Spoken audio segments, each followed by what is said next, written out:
আমি আমার মাকে কোনোদিন বলতে পারিনি আমি তোমাকে ভালোবাসি।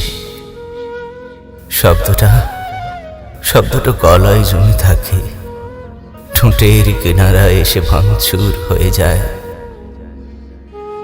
মাকে কখনো জড়িয়ে ধরা হয়নি, যেন লজ্জার এক অচেনা প্রাচীর আমাকে আটকে রেখেছিল।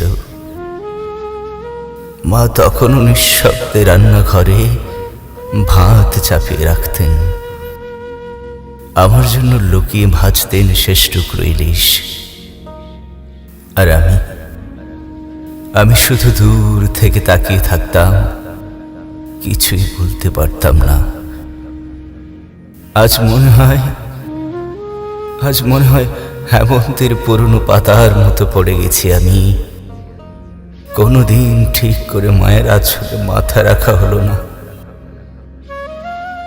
মায়ের হাতের সেই গন্ধ, ধানের গলা আর মাটির ভিজে সোঁদা সুবাস শুধু মনে মনে টেনে নিই, বুক ভরে নি নিঃশব্দ শূন্যতায়।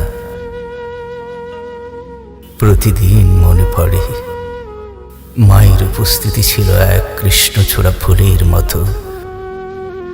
বাড়ির উঠোনে যেভাবে অগণিত ফুল ফুটে থাকে, তেমনি মা ছিলেন আমার জীবন জুড়ে অদৃশ্য রঙের আচ্ছাদন।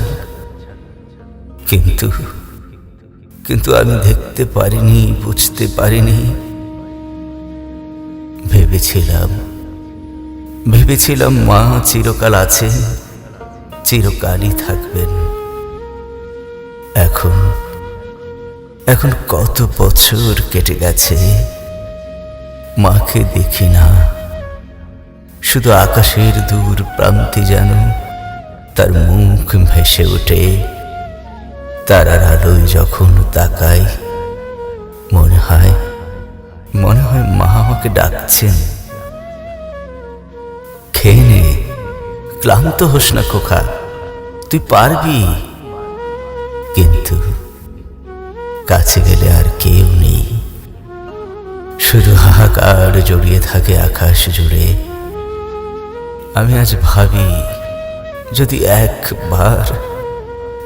একবার বলতে পারতাম, মা গো, আমি তোমাকে ভালোবাসি মা।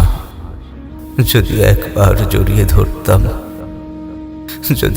জড়িয়ে ধরতে পারতাম মাটির গন্ধ মাখা সেই শরীর, তাহলে হয়তো জীবনের এই শূন্যতা একটু কম হতো। কিন্তু মা চলে গেছেন দূর আকাশে, আমি রয়ে গেছি অপার অপূর্ণতার হেমন্তে, অভিমানী ভালোবাসার নিঃসঙ্গ এক প্রতিধ্বনিতে। শুধু হাহাকার, শুধু